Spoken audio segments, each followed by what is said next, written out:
It's 5:30 a.m. right now. I'm just after waking up this minute.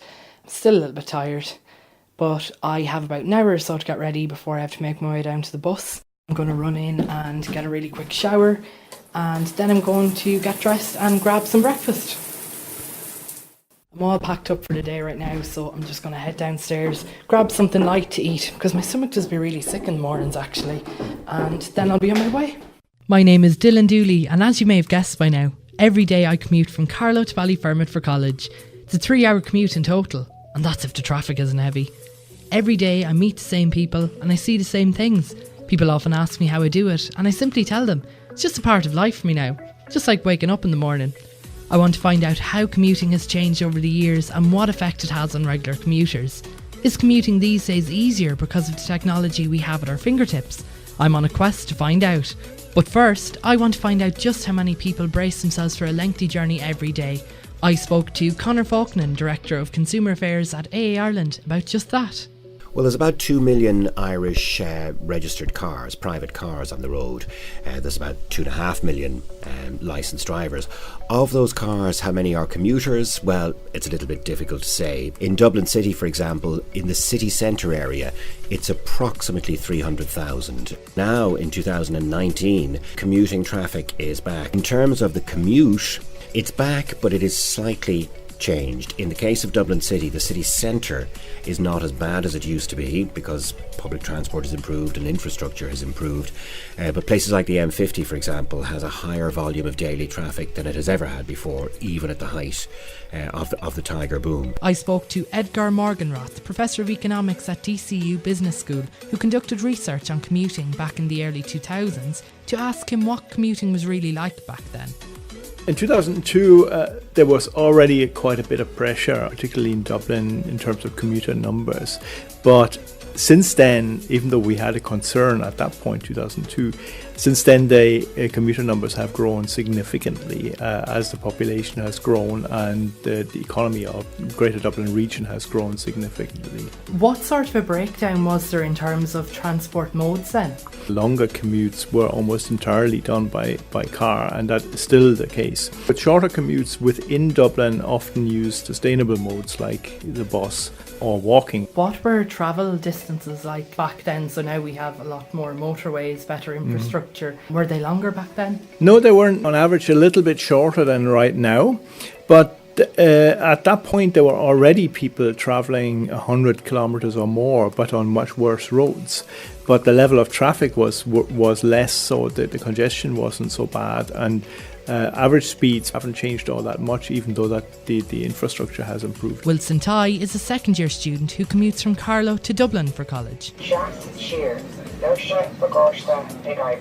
Wilson, how often do you commute?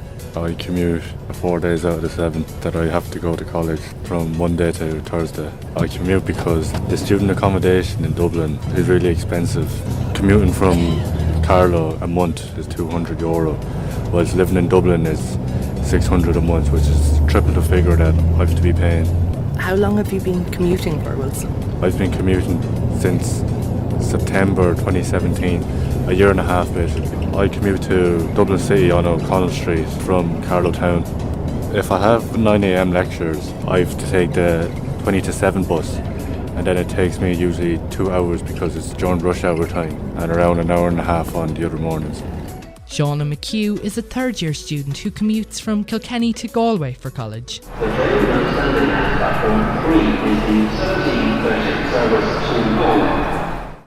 When I was studying up in NUI Galway last year, I would have travelled home most Friday evenings and back up then on the Sunday. It was quite a struggle for me. There were only 2 options really to get home to Kilkenny because I don't drive myself, so I'd have to get the train. So Irish Rail do a great service to and from Houston. That's really regular from Galway. And I'd have to change at Houston a lot of the time, travel all the way from Galway to Houston and then go from Houston to Kilkenny and then back again, obviously on Sunday. Or sometimes my parents would drive me to Portarlington from Kilkenny, so that would be about an hour in the car, and then I'd get the train from Portarlington to Galway. Or else JJ Cabinet did a bus service as well, that was great. I could get the bus at 4 p.m. on a Friday. But the thing was, they did a student bus service from University of Limerick as well, and it wasn't feasible to have the two buses on the road at the same time on a Friday evening, so they'd make us stop at a certain point in the journey from Galway, and then we'd be waiting anywhere between 30 minutes to an hour for the Limerick crowd to reach the same kind of junction where they'd stop the bus, and then we'd have to get off our bus in the middle of pitch black because we were travelling in winter, and then get back on the bus with the Limerick crowd and then get home. So I could be travelling for about 4 or 5 hours just to get home from Galway to Kilkenny. Emer Vrainon is a journalist who works at KCLR in Kilkenny. She can't remember a time in her career when she didn't commute.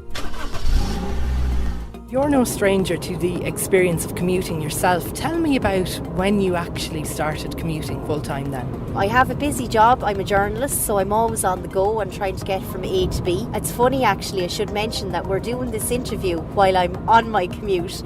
So the very first commute, Dylan, I ever went on was when I was first in full-time employment. I was living in Carlow and I got a job in KCLR at that time. And I was just on the road a lot between Carlow and our Kilkenny studio, so it wasn't a big commute, it was just about a half hour. Then after that I started commuting. I got a job in a newspaper in Clonmel in County Tipperary, so I had a longer commute from Carlow to Clonmel, and then I got transferred to a Kildare office where the commute was much less, so I moved to Clane and I had a short commute into Naas every morning. But funny, while my commute was, say, the distance was much shorter from Clane into the office in Naas, the Kildare traffic was something else. So I actually found that I spent a lot of time in the car, even though ironically I was looking forward to having a shorter commute, we'd say. Public transport does not exist outside of Dublin. If you don't live outside Dublin, you really don't understand the reality. For people living in rural Ireland, in rural towns and villages, you cannot get from A to B unless you have a car. I should mention that when I was freelancing and in different jobs while I was in college, I found the commute, again, distances much shorter. So say I was living on the north side for a time and I was working over on Shrewsbury Road or on the south side of the city, and I found the commute really stressful in Dublin because you're trying to get on a different bus and waiting for a bus and at the mercy of bus timetables. I always wanted to find out the facts behind the psychological impact of regular commuting. Does it really affect our performance at school, college, or even the workplace? I chatted to Finian Buckley, Professor of Work and Organisational Psychology at DCU Business School, to find out his opinion on things and to explore the findings of an experiment he carried out on the subject. We got a sample of 200 employees and we did a big survey, myself and Brendan O'Regan, my co-researcher. First of all, about how they commuted.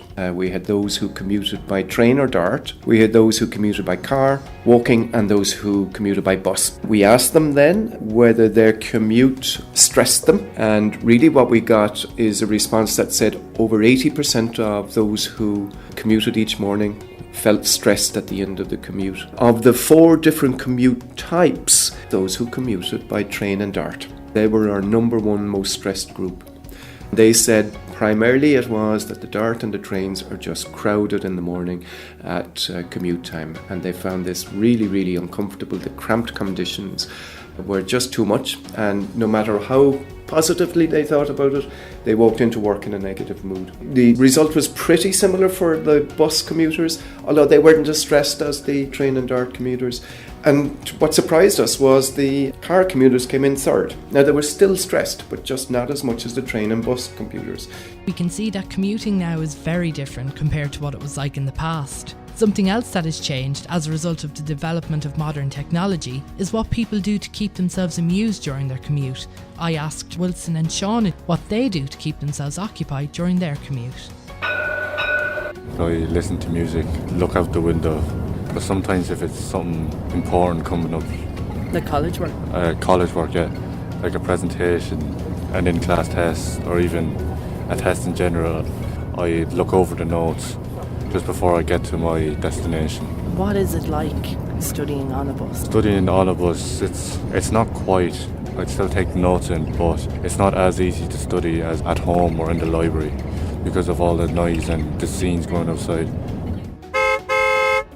I listen to music, have Spotify on my phone, that's great. I'd read if I was on the train.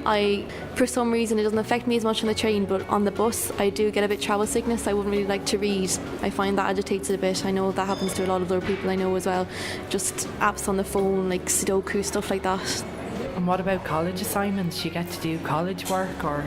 I try to, like often, especially going back up on the Sunday, they'd usually be reading or something to be done for Monday morning. It would depend if it was like, especially if I was on the train, like they would be packed, and I just find it really distracting to work with all the commuters around you. There's so much noise.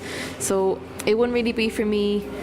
I prefer to be like in my room, tucked away in a quiet corner and just focus on it. But for people who are able to just block everything else out and focus on the work, I think commuting, it would be good for them to fit the workload in, definitely, yeah. But what did Emer do with her time back when we weren't spoiled for choice? What did you do during your commute, Emer? Because obviously things have changed so much with modern technology. It's funny, I haven't actually thought about this before, but the more I think of it now that you mention it, when you're a journalist, and I know everyone is attached to the phone nowadays, but even when people weren't, I had a BlackBerry, and it was like an extension of my arm nearly, because I was always working on a story. It was basic enough. I had email probably on a BlackBerry, and even if you go even a little bit further back, I think I spent a lot of time on those Dublin buses, people watching and being entertained as well, because I love stories. So I'd end up like on the back of the number 13 bus or whatever. I found out lots of things on my commute. I found out one day how you actually shoplift a pair of runners. I'm not condoning that kind of practice, but I mean the things you'd hear. People share an awful lot in really public places. I'm kind of fascinated by that. We have certainly come a long way in terms of commuting, but there is always room for improvement. I asked my contributors about difficulties which they encounter during their commutes and what needs to be done to improve that. One of the biggest challenges is probably the finance, budgeting and all, because obviously students are on a very limited income as it is. It's a lot of expense and a lot of time, and I think a lot of students have to do it because they have part-time jobs to come home to at the weekend or something. There are easier ways to be able to fit this all in if public transport was better for them. In your opinion then, what needs to change to improve commutes? There were certainly a large crowds that were in the same boat as me, like I said, when we were stuck on that bus waiting to catch up with Limerick for over an hour. So I think there is the need there, there is a demand. I think if they did run a direct bus service, they definitely would get customers into it. Irish Rail, they could definitely have less of a waiting time between connecting trains. That can be a huge problem.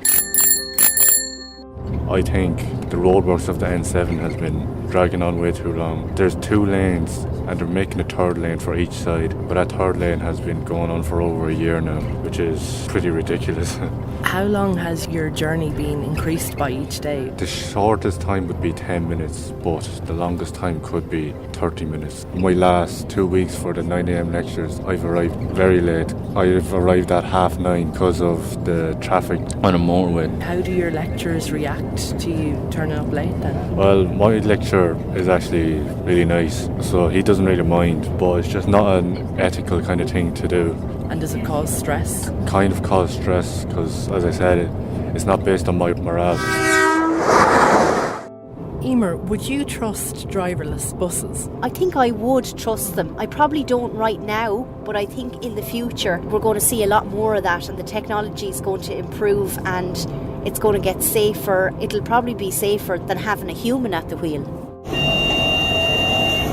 There are a number of things that could be done, and again, bodies like Transport Infrastructure Ireland and various others have suggested that putting tolls on the M50 would be one thing that you could do. If they chose to apply this called multi-point tolling, if they chose to apply that on the M50 tomorrow morning, there would be an instant, immediate effect of recongesting the suburbs, which the M50 was built to relieve. And there are also talks of reducing speed limits as well to keep traffic flowing.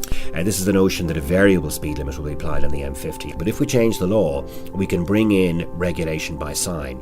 And what that means is that the overhead gantries on the M50 will set the M50 speed limit. And that in turn means that traffic controllers, they can manage the speed based on the congestion that's on the road. We need to think about the flexibility of our starting times, and in fairness, lots of employers are beginning to do that. So they have flexi time about what time you start in the morning. You can come really early if you want, and that means at the end of the day you can leave early if you want. And we know from an employee's perspective, when they're given that adaptability or flexibility, they pay back in spades. Our schools haven't flexed at all though. Maybe schools should have some flexibility, or flexibility for different classes as you moved into adolescence.